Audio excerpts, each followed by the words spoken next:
Begitu Anda selesai tobat, Ustaz, apakah tempat itu bersaksi lagi di akhirat nanti? Apakah benda itu akan bersaksi lagi di akhirat nanti? Ada dua kondisi. Kondisi pertama, tobatnya bila diterima oleh Allah, gugur semua kesalahannya. Tapi Anda akan berhadapan dengan Allah sendirian. Ditutup semua. Anda berhadapan dengan Allah sendirian.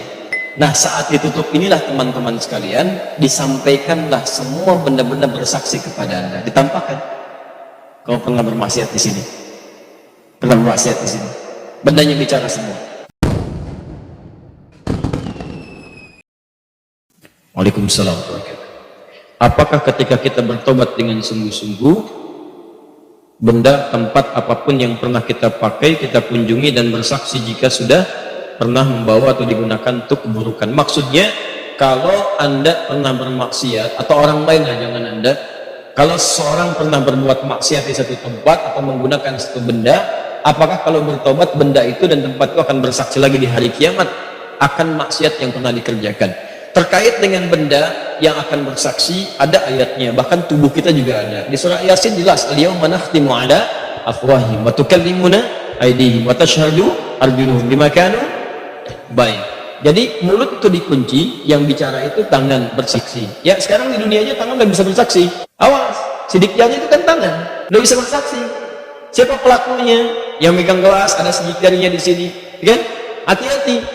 Kaki juga demikian, tangan, kaki, semua bicara. Sekarang bicara udah kelihatan, apalagi di akhirat langsung bicara tangannya, langsung bicara. Ya Allah, saya digunakan sipulan begini, begini, begini, begini, begini. Nanti tempatnya juga mengatakan, kalau dipijak oleh kaki, kaki bicara. Kalau dipegang tangan, itu benda bicara yang dipegang tangan. Apa ayatnya? Jelas, antum hafal ayatnya.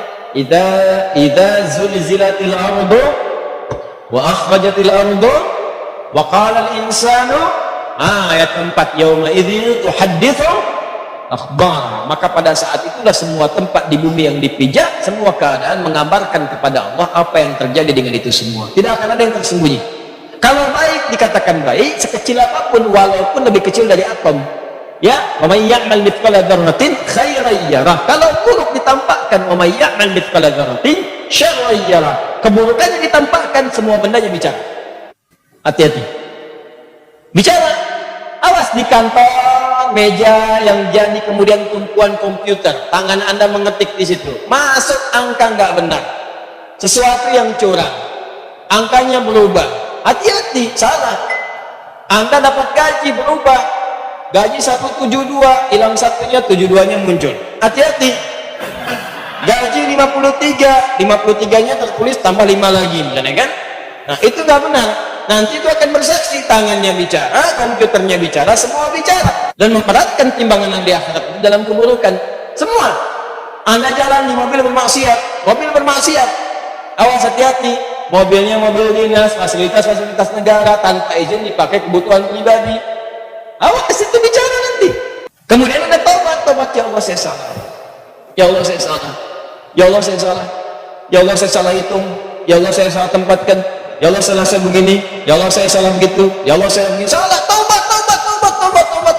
Begitu Anda selesai tobat, Ustaz, apakah tempat itu bersaksi lagi di akhirat nanti? Apakah benda itu akan bersaksi lagi di akhirat nanti? Ada dua kondisi. Kondisi pertama, tobatnya bila diterima oleh Allah, gugur semua kesalahannya. Tapi Anda akan berhadapan dengan Allah sendirian. Ditutup semua. Anda berhadapan dengan Allah sendirian. Nah, saat ditutup inilah teman-teman sekalian, disampaikanlah semua benda-benda bersaksi kepada Anda. Ditampakkan.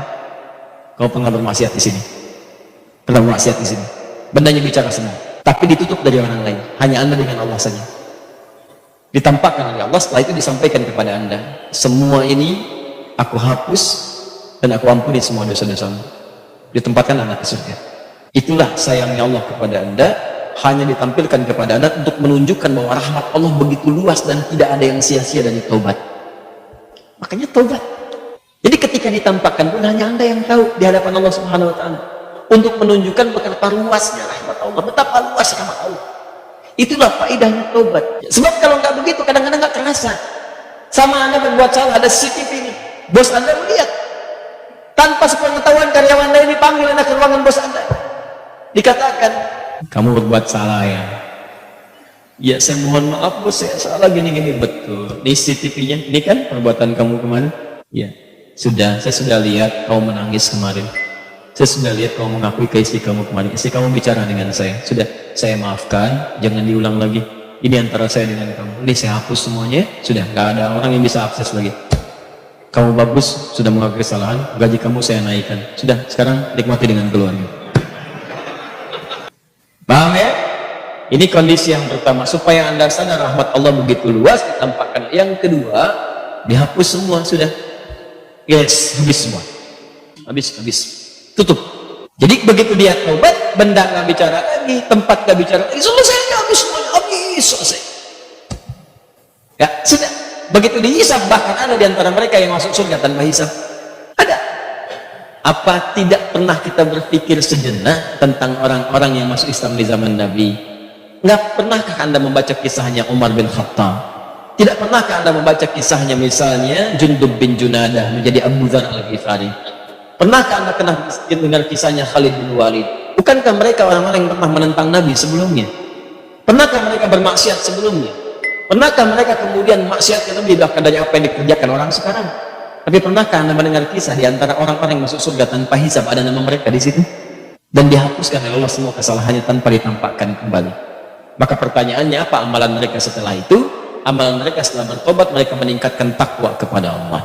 Karena itu di surah Al-Anfal ayat 29 Allah berjanji, siapa yang mampu meningkatkan takwanya kepada Allah, maka Allah akan nukaffir anhu sayyi'atihim. Allah akan hapus semua kesalahan, hapus sampai tidak bersisa sama sekali lagi. Maka dihapuskan dari keseluruhannya, menghadap kepada Allah tanpa diungkit-ungkit kesalahannya, langsung kemudian dengan hisab amalannya dimasukkan ke dalam surganya Allah Subhanahu wa taala. Termasuk yang demikian juga yang suka menutup aib orang lain. Ya, tutup aib juga di rumah tangga. Bu ya, mohon maaf saya sebutkan ke ibu karena di surah An-Nisa surah keempat ayat 34 itu disebutkan di antara sifat perempuan itu ya disebut dengan nisa. Apa diantaranya? Karena gemar menceritakan apa yang dirasakan. Nah di ayat 34 itu ada anjuran, kata Allah, hafizatun lil ghaibi bima hafizallah. Perempuan yang baik itu, istri yang baik, menjaga nama baik keluarga dan suami, terutama ketika tidak sedang bersamanya. Jadi kalau ada aib di rumah jangan dibuka, Bu. Kata Allah, saya sudah tutup. Jadi kalau ada yang menyebarkan aib rumah tangga anda keluar, yang disalahkan jangan yang menyebarkan. Anda dulu istighfar, kenapa anda buka?